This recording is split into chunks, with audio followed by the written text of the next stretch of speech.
Imagine the founder of your company sending out a company-wide memo. Oh boy. Yeah, right.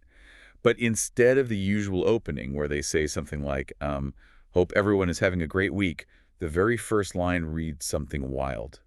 Like what? It reads, half of you are actively destroying everything we have built, and you are cursed.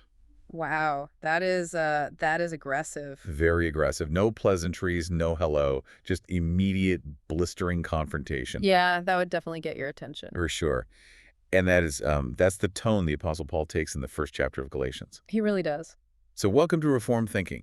This is a custom-tailored deep dive into John Peter Lange's commentary on the first chapter of Galatians. I am so glad to be here to unpack this with you. Same here.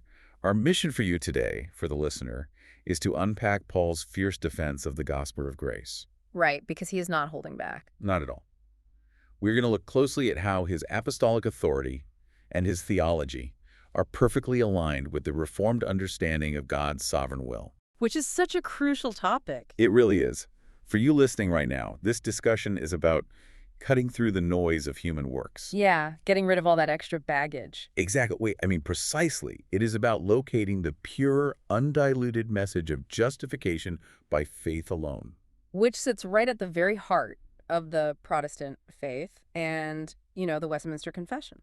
It does. So we are starting right at the very first verse of the letter. Because you really have to. Yeah, because Paul's tone here sets the theological stage for the entire text. It does. Usually when Paul writes a letter to a church, he begins with a warm commendation. Right. He offers pleasantries. He thanks God for their faith. Yeah, the typical letter-writing etiquette of the day. Yeah. But here in Galatians, there are no pleasantries. None at all. It is straight to business. Think of it like the ancient equivalent of a parent calling a child by their first, middle, and last name. Oh, man. When you hear that, you know you are in trouble. You know it is bad. Okay, so let's unpack this right now. Sounds good.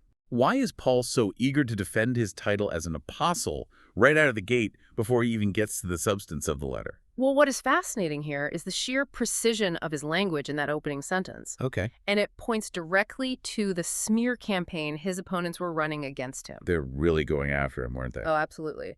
Paul announces himself as an apostle and immediately says, not of men, neither by man, but by Jesus Christ and God the Father.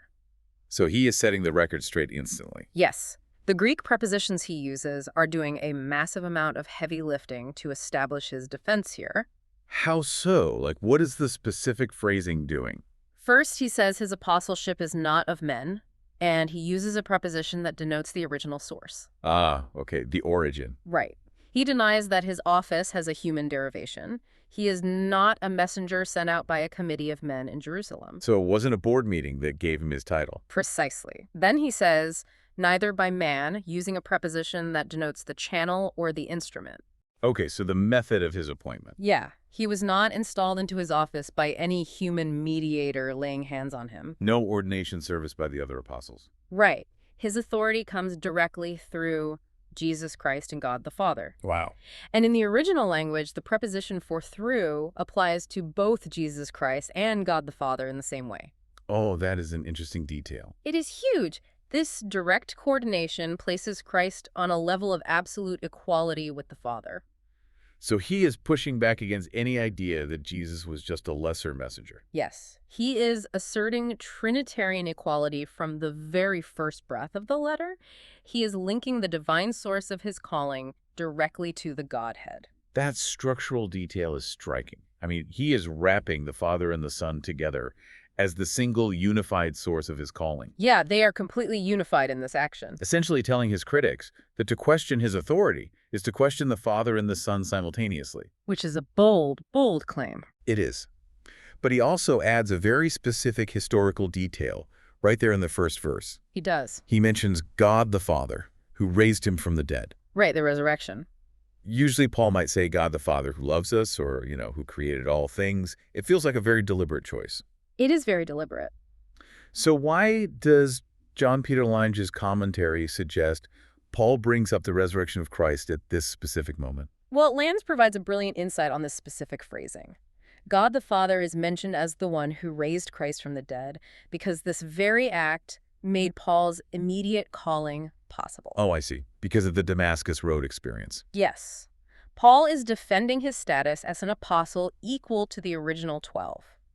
And the defining requirement for an apostle was having seen the risen Lord. Right, and Paul did not follow Jesus during his earthly ministry. No, he wasn't there. He was not there for the Sermon on the Mount or the feeding of the 5,000. It's just all of that. Completely. His entire claim to apostleship rests on the fact that the resurrected, exalted Christ appeared to him directly on the road to Damascus.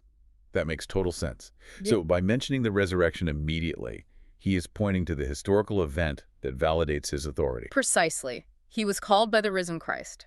It is not just theology, it is his personal resume. Yeah, and furthermore, as Lange points out, mentioning the resurrection highlights the divine validation of Christ's entire redemptive work. God's seal of approval. Yes, the Father raising the Son is the Father stamping his seal of approval on the sacrifice of the cross. That brings a lot of clarity to verse 4, actually. How so? Well, verse 4 highlights the very core of the Reformed faith.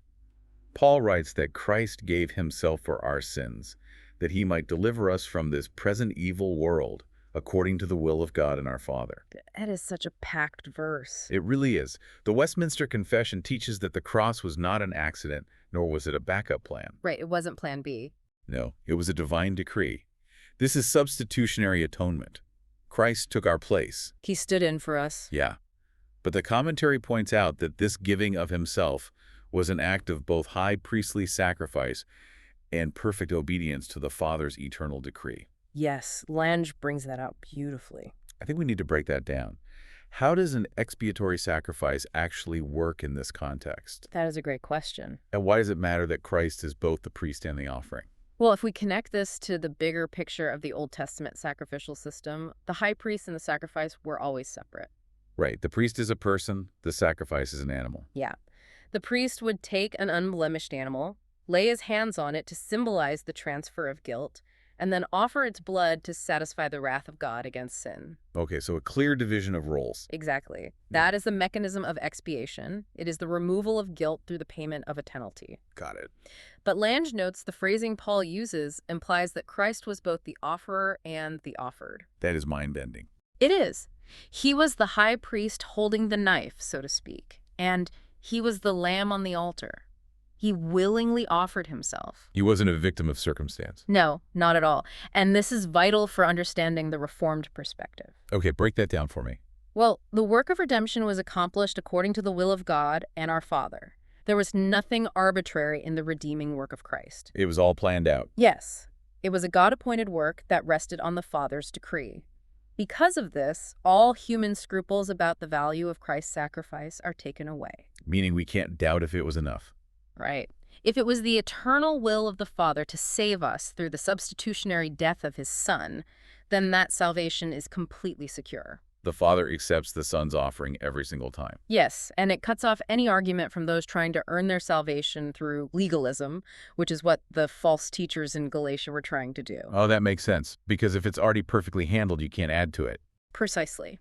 If the Father decreed it and the Son accomplished it perfectly, human additions are not just unnecessary. What are they? They are an insult to the finished work. An insult. Wow. Wow. So if the work is finished and the decree is secure, how does that translate to the daily life of the listener? It changes everything.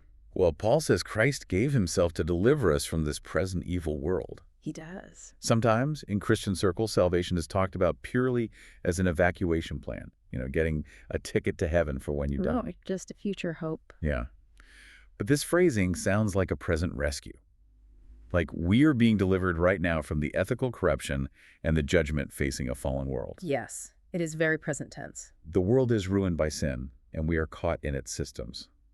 It sounds like Christ's sacrifice reaches into our present reality and pulls us out of the dominion of that corruption today. That is spot on. The deliverance is absolutely twofold. Okay, twofold how? It rescues us from the judgment that is coming upon a sinful world. But because Christianity is inherently ethical, it also frees us from the moral corruption of the world right now. We don't have to live in that mud anymore. Right. The Greek phrase for deliver us carries the connotation of being rescued from danger, like being pulled out of a raging river. Oh, I like that image. Yeah. God's grace is directed toward delivering us from destruction, and that carries with it a change in how we live today. because you aren't drowning anymore. Exactly. We are no longer held captive by the tyrant of this present age. The systems, the values, and the despair of a fallen world no longer have a legitimate claim on the believer. Christ's death bought our freedom from that present darkness. It really did. So if Paul's authority is that absolute and the atonement is that secure, what on earth could possess the Galatians to throw it all away? It is baffling, isn't it? It really is. And that brings us to the actual crisis on the ground in verses 6 through 10. The defection. Yeah.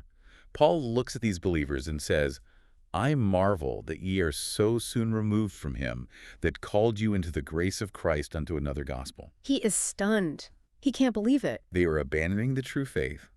They are defecting.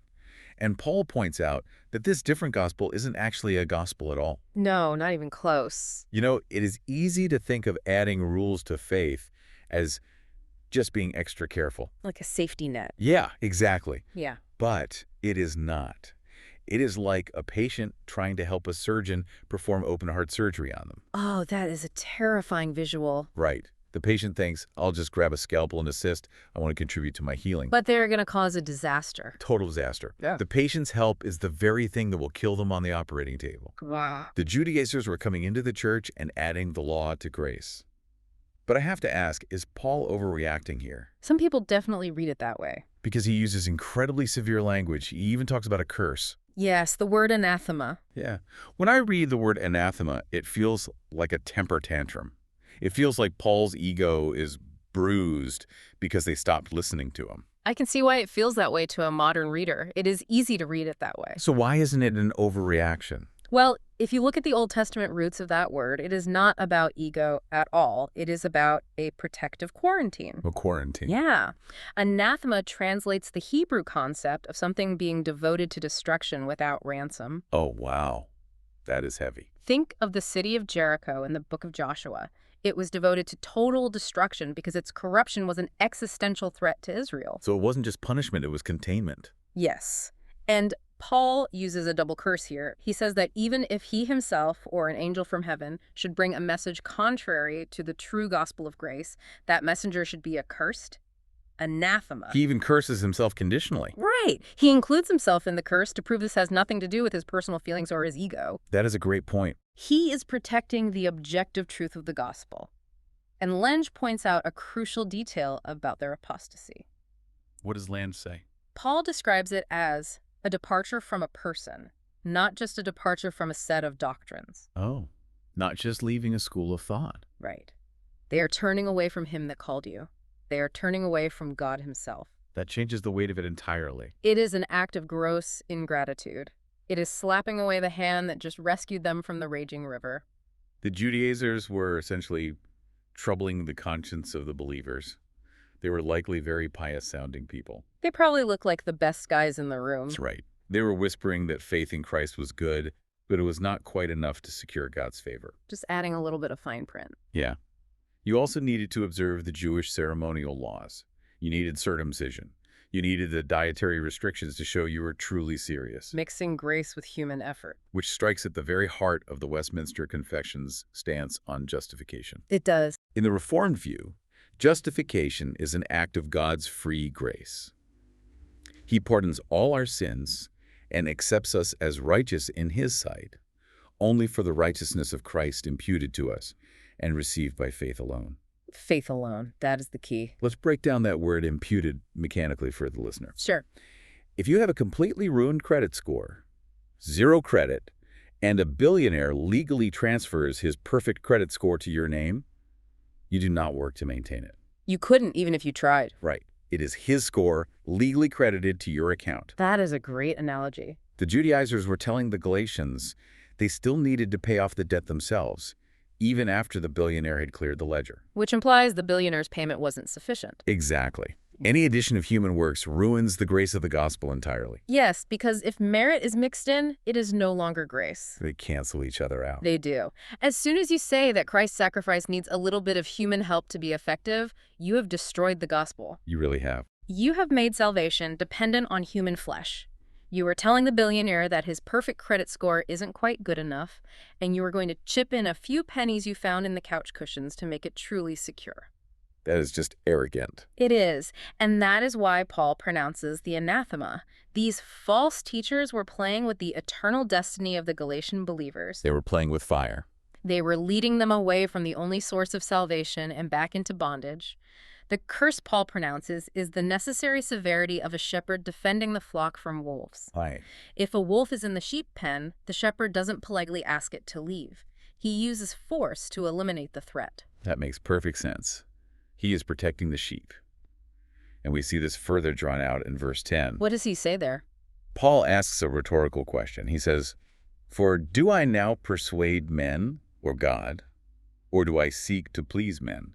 For if I yet pleased men, I should not be the servant of Christ."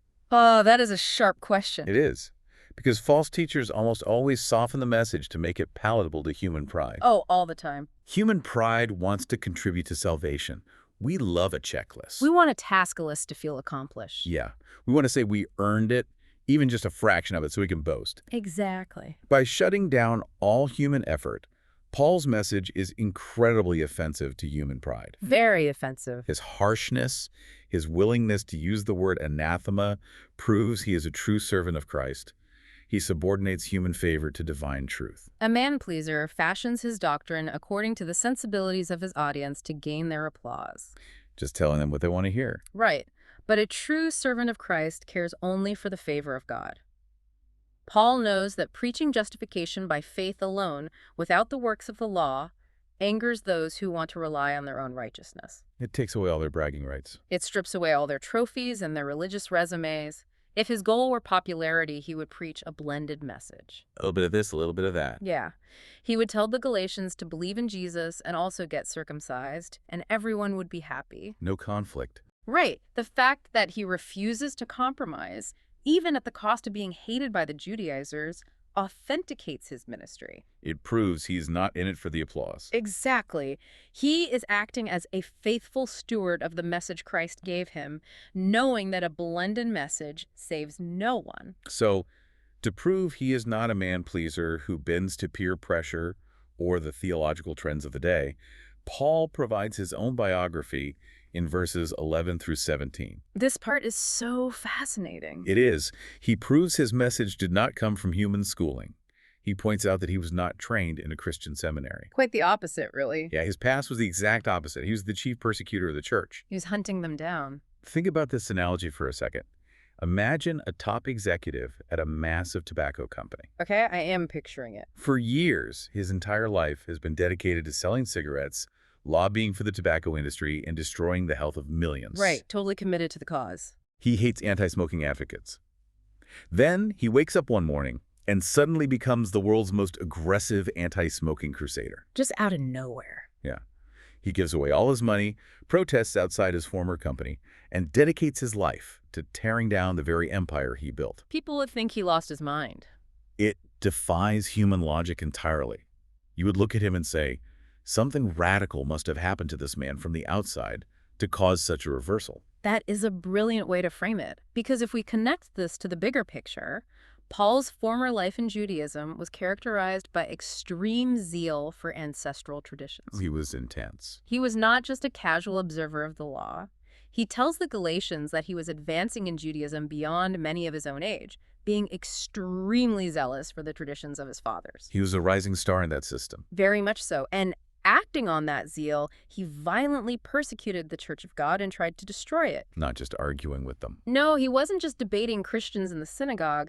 He was dragging them out of their homes and casting his vote for their execution. That is terrifying. He was a man actively dismantling the Christian faith with lethal force. No human agency could have brought about such a sudden and total reversal in his life. Someone couldn't just talk him out of it. Right. He didn't sit down, read some philosophical arguments, and slowly change his mind over a cup of coffee. He was stopped in his tracks by divine intervention. And that divine intervention is described beautifully in verses 15 and 16. What does he say there? Paul writes, "But when it pleased God, who separated me from my mother's womb and called me by his grace to reveal his Son in me." Oh, that is such a powerful statement. It is the doctrine of unconditional election painted in vivid colors. It really is. The Westminster Confession teaches that God, from all eternity, did freely and unchangeably ordain whatsoever comes to pass. Paul traces his calling all the way back to before he was even born. Before he had done anything good or bad. Right. It wasn't based on his behavior, because his behavior was murderous toward the church. It was an act of pure grace. Yeah. I want to look at the mechanics of this sovereign grace for a minute. How does this entirely bypass human merit? Well, Paul attributes his entire conversion to God's sovereign pleasure, when it pleased God. Just because God wanted to. Yes. This cuts away any ground for boasting. His calling was entirely independent of his Pharisaic zeal or any foreseen merit. God didn't look at his zeal and say, oh, I can use that energy. No, not at all. God chose him, separated him, and called him by grace. The Reformed understanding of election highlights that God does not look down the corridors of time to see who will choose him and then elect them based on that foreseen faith. Because if he looked down the corridor at Paul... Right. If God had looked at Paul's future, he would have seen a man breathing threats and murder against the disciples. Nothing worth choosing there. Exactly. Instead, election is unconditional. It arises solely from the counsel of God's own will. That is so humbling. It highlights the vast difference between his former walk and his new calling. His former walk was heading toward destruction, even though it looked highly religious to the outside world. Wow, that is a scary thought. Religious, but heading for destruction. Yes. His new calling was a sheer gift, an apprehension by the grace of God. But notice the phrasing Paul uses about the revelation. He says, God chose to reveal his Son within me.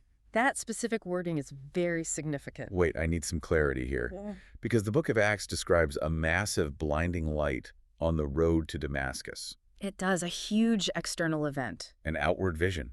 A literal voice from heaven that knocked him to the ground. But here, Paul says the revelation was within him. Right.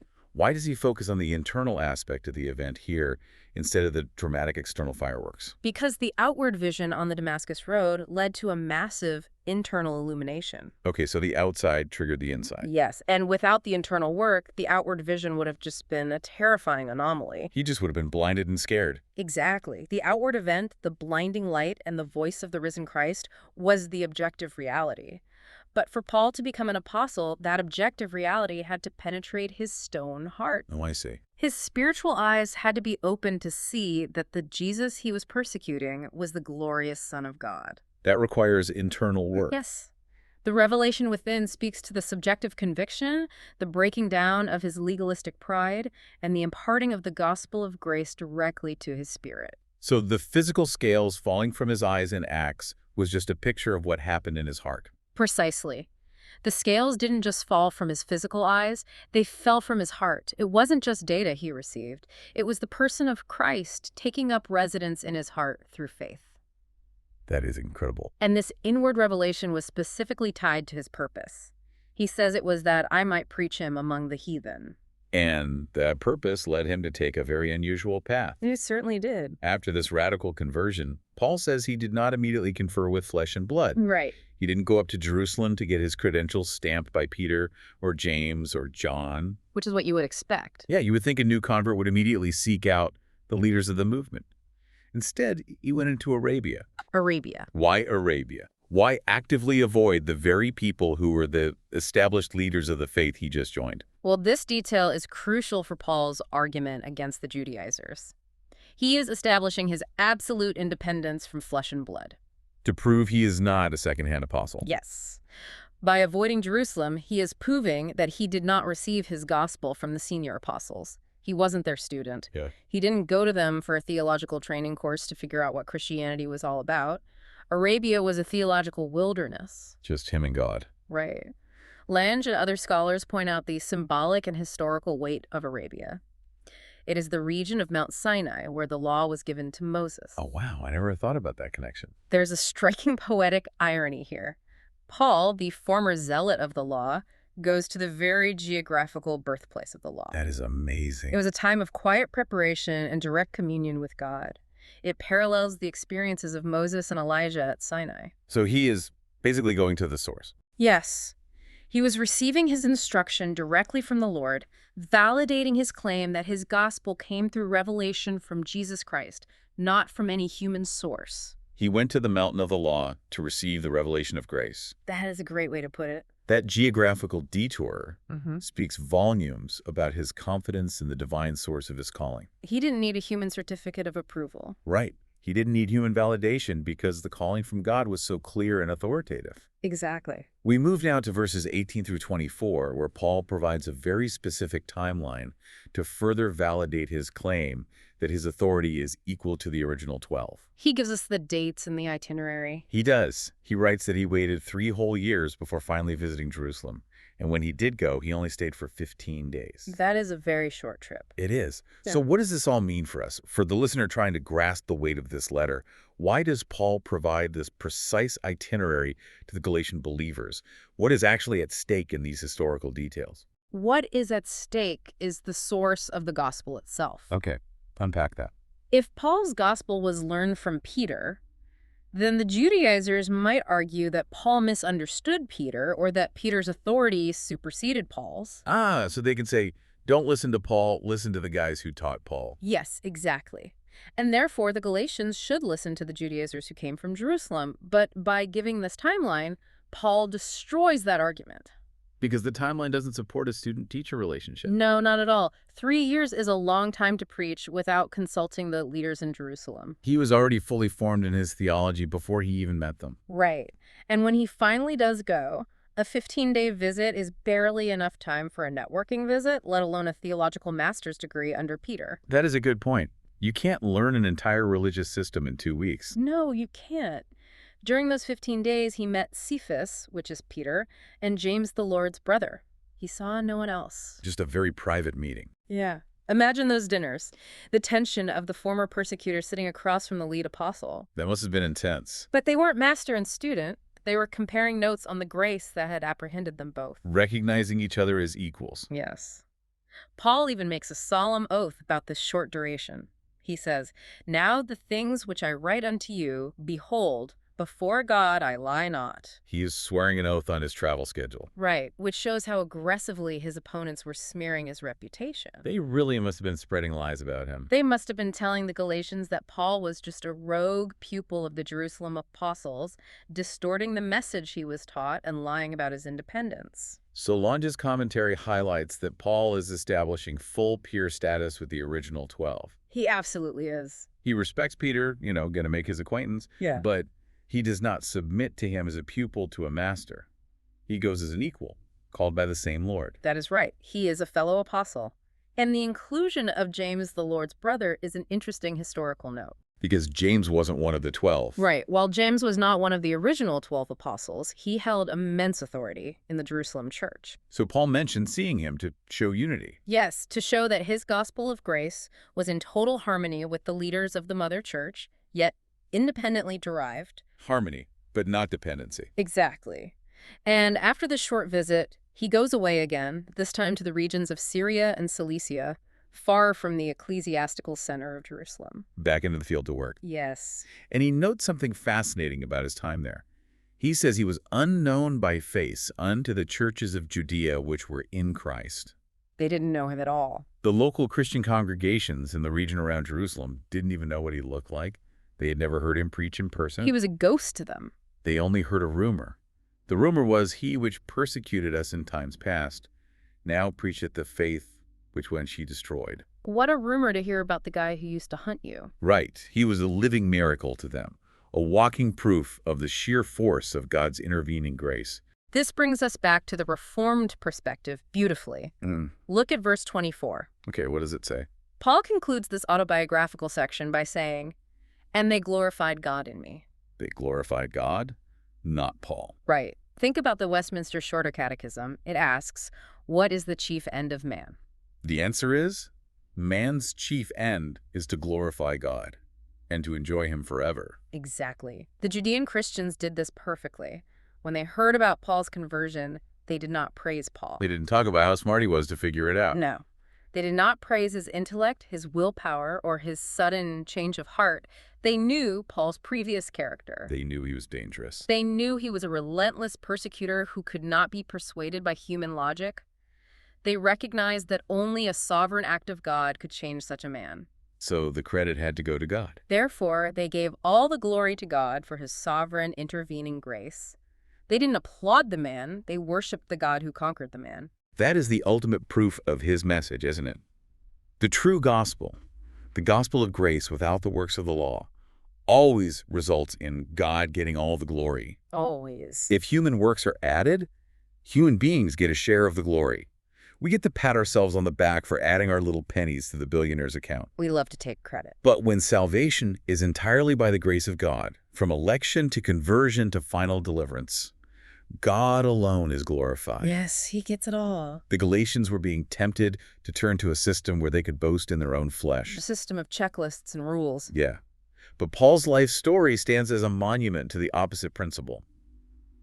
God takes the chief of sinners, the greatest enemy of the church, and by pure grace makes him its most vocal messenger. It is a stunning reversal. And Paul's narrative forces the Galatians, and really anyone listening to this text, to confront a serious question. Which is, Are we relying on our own efforts, our own adherence to rules and traditions to secure our standing before God? Yeah, because if we do that, we are falling away from grace. We are turning to a different gospel that cannot save. we are adding water to the gas tank. Exactly. Paul's fierce defense of his authority is not about his ego. It is about protecting the purity of the message that sets captives free. The law condemns, but grace saves. Yes.